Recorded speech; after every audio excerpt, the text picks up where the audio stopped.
డబ్బు, అనారోగ్యం, ఉద్యోగం, వ్యాపారం అప్పులతో బాధపడుతున్నారా? వెంటనే ఈ వెబినార్ లో జాయిన్ అవ్వండి. నమస్తే, welcome back to Suman TV. నేను మీ సంజయ్. ఈరోజు మనతో పాటు ఉన్నారు యాంఫర్ రిజిస్టర్డ్ మ్యూచువల్ ఫండ్ డిస్ట్రిబ్యూటర్ మరియు ఇన్సూరెన్స్ ప్లానర్ శ్రీనివాస్ రెడ్డి గారు. ఆయనతో మాట్లాడి కొన్ని విషయాలు తెలుసుకుందాం. నమస్కారం సార్. నమస్తే సంజయ్. నేను నెలకు ఒక 5,000 దాద్దాం అనుకున్నా. ఒక 5,000 వరకు నేను సేవ్ చేయగలను. అంటే నేనేమనుకుంటున్నానంటే, ఫ్రెండ్ ఒకటి చెప్పాడు, లైఫ్ ఇన్సూరెన్స్ తీసుకో, బాగుంది ప్లాన్, మంచిగా ఉందని చెప్పేసి. నేనేమో అప్పటి వరకు అందులో పెడదామని నేను అనుకున్నా. ఈలోపు ఇంట్లో చూసుకుంటే అమ్మ వాళ్ళేమో గోల్డ్ కొనమంటున్నారు, కొంతమంది ఏమో పీపీఎఫ్ అంటున్నారు, మీరేమో రోజు మ్యూచువల్ ఫండ్ అంటున్నారు. అసలు ఏది బెస్ట్ సార్? హిస్టారికల్ రిటర్న్స్ చూసుకుంటే ఇవి ఎలా ఉన్నాయి విన్నట్లోని, ఈ 4గింట్లో ఏది బెస్ట్ అంటారు? ఎక్కడ ఇన్వెస్ట్ చేయమంటారు నన్ను? నీ ఇన్కమ్ 15,000 20,000 ఉంది. ఇన్కమ్ పెరిగే అవకాశాలు లేవు. నియర్వై మనకేం కనపట్ల. ఇన్కమ్ పెరిగే అవకాశాలు అయితే ఏం కనపట్ల. మా పెరిగినా కానీ ఒక 15,000 20,000 అయితే 25,000 అయితే నెక్స్ట్ 3-4 ఇయర్స్లో. ఓకే. అలాంటి వాళ్ళకి ట్రెడిషనల్ ఇన్సూరెన్స్ ప్లాన్ మంచిదే. ఓకే. మేము రెగ్యులర్గా టర్మ్ ప్లాన్ తీసుకోండి అని చెప్తాం. టర్మ్ ప్లాన్కి నీ ప్రొఫైల్ సూట్ కాదు. అలాంటప్పుడు regular insurance plan correct. Okay.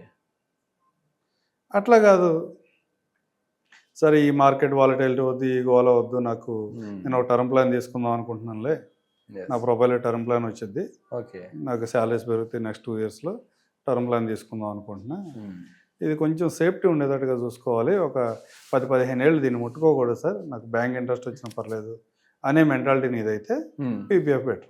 ఇప్పుడు ఎవరన్నా సరే నుంచి నీళ్ళ ఎవరో చోట్ల పరిగెట్టి పాలు తాగనగా చేస్తున్నారు. ఎంత కష్టపడితే ఎంత రిస్క్ చేయగలిగితే అంత రిటర్న్స్ అంటారు కదా. పరిగెట్టి పాలు తాగొద్దు. చాలా మంది ఏమంటారంటే, నాకు రిటర్న్స్ బ్రహ్మాండంగా ఉండాలి, రిస్క్ ఏముండొద్దు. రిస్క్ ఏమి ఉండదు అసలు, కానీ రిటర్న్స్ మాత్రం 5 రూపాయలు 6 రూపాయలు వడ్డీ వచ్చేయాలి, నెక్స్ట్ మంత్కి డబుల్ అయిపోతే ఇంకా హ్యాపీ. అదే ప్రాపర్గా అట్లా ఆలోచిస్తారు. గోల్డ్ సపోజ్ ఇంట్లో వాళ్ళకి ఏదో చిన్న చిన్న అవసరాలు లేకపోతే కోరికలు ఉన్నాయి, అది తీరిస్తే వాళ్ళు హ్యాపీగా ఫీల్ అవుతారు అనుకున్నారు. ఈ సంపాదన కంటే అది బెటర్. అంతే సార్. చిన్న ఆర్నమెంట్ కొనుక్కెళ్ళి ఇస్తే వాళ్ళు చాలా హ్యాపీగా ఫీల్ అవుతారు, వాళ్ళకి ఏం డ్రీమ్స్ ఇచ్చి పోతారు అనుకున్నప్పుడు అది కూడా మంచి పనే. ఇవన్నీ కాదు, నాకు రిటర్న్స్ ఇంపార్టెంట్. నెక్స్ట్ 10 ఇయర్స్ తర్వాత 15 ఇయర్స్ తర్వాత నాకు ఏదైనా పెద్ద పెద్ద అవసరాలు వచ్చినప్పుడు వాటిని ఫుల్ఫిల్ చేసుకోవడానికి నేను ఇన్వెస్ట్మెంట్ చేద్దాం అనుకుంటున్నా. నాకు ఎప్పుడైనా ఒక 10%, 15%, 20% మార్కెట్ ఏదైనా అటు ఇటు అయినప్పుడు కూడా వాలటైల్ అయినా, నా వాల్యూ తగ్గినా నేనేం భయపడను అనుకునే వాళ్ళకి మ్యూచువల్ ఫండ్ పెట్టారు. అలా హిస్టారికల్ రిటర్న్ తీసుకో.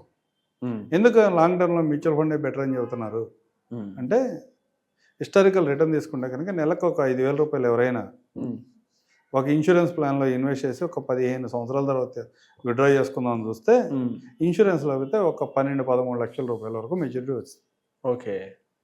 కానీ అంటే రిటర్న్ వైజ్ చూసుకుంటే ఎంత ఇస్తున్నారు సార్? అది అరౌండ్ 6% ఉంటుంది ఇంట్రెస్ట్ రేట్. అంతే 6% ఉంటుంది. కానీ ఆ ఇన్సూరెన్స్ ప్లాన్ తీసుకున్న వాళ్ళు ఎవరైనా దాన్ని పొరపాటున జరగకూడదనే కోరుకుంటే ఎవరైనా, అవును సార్, ఏదైనా అన్సర్టనిటీ జరిగింది, ఆ పాలసీ తీసుకున్న అతను లేకపోతే, సంవత్సరం తర్వాత 2 సంవత్సరాల తర్వాత కనుక అతను లేకపోతే, ఆ ఫ్యామిలీకి టోటల్ సమ్మేషుడ్ ఇస్తాడు. అప్పుడు ఏంది, నువ్వు ఏదైతే క్యాలిక్యులేట్ చేసి ఇంట్రెస్ట్ రేట్లు ఏవి కూడా అక్కడ వర్కౌట్ కావు.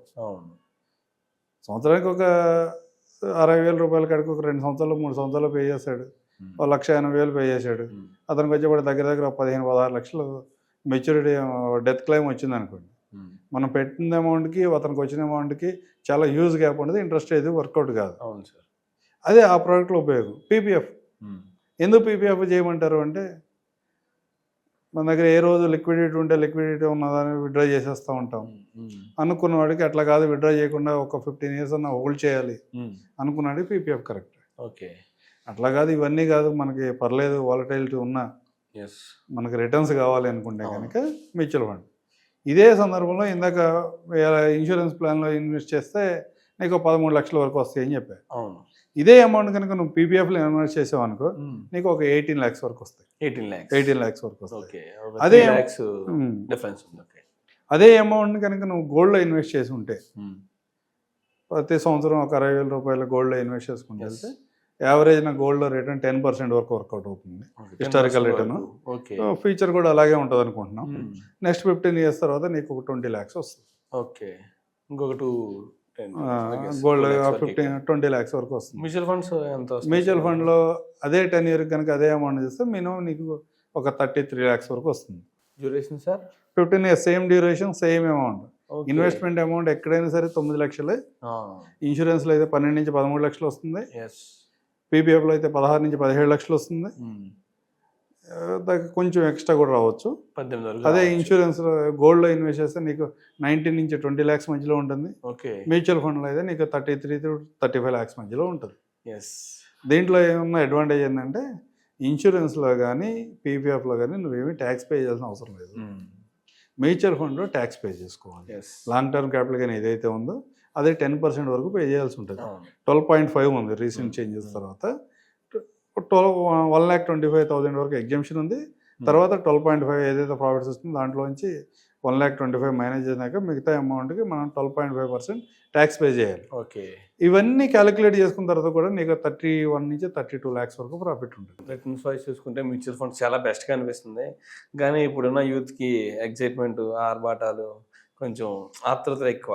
అంటే ఇప్పుడు చూసుకుంటే చాలా అంటే మీరు అన్నట్టు జరగకూడదని కోరుకుంటాం. కానీ బయట చూసుకుంటే యూత్కే యాక్సిడెంట్ రేట్స్ ఎక్కువ ఉన్నాయి సార్. మ్యాక్సిమం ఒక 20 to 30 మధ్య ఉన్న కుర్ర వాళ్ళకి ఎక్కువ యాక్సిడెంట్స్ ఇవి.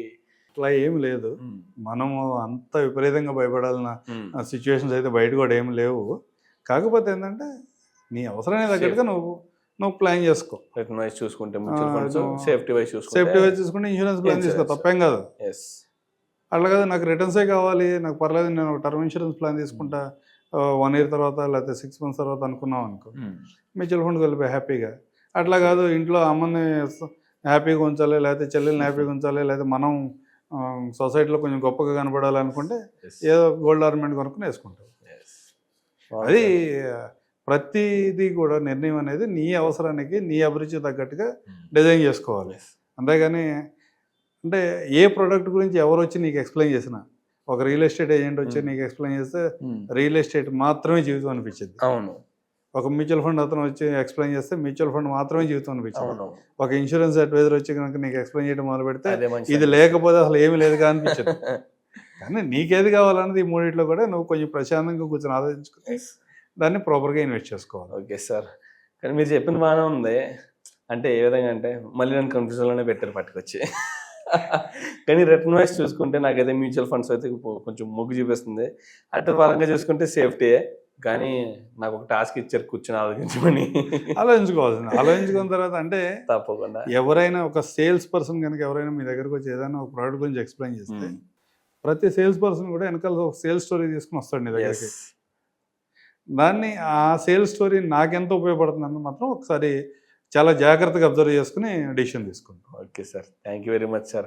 దీని గురించి ఒక గంట కూర్చొని ఆలోచించాల్సిందే తప్పకుండా. కానీ ఎందులో పెడితే ఎంత రిటర్న్స్ వస్తుందని ఇంత డీటెయిల్గా మాకు చెప్పారు, అర్థమయ్యేలాగా. దాన్ని బట్టి ఆలోచించి ఖచ్చితంగా బెస్ట్ డెసిషన్ తీసుకుంటా. Thank you very much sir. Thank you Sanjay.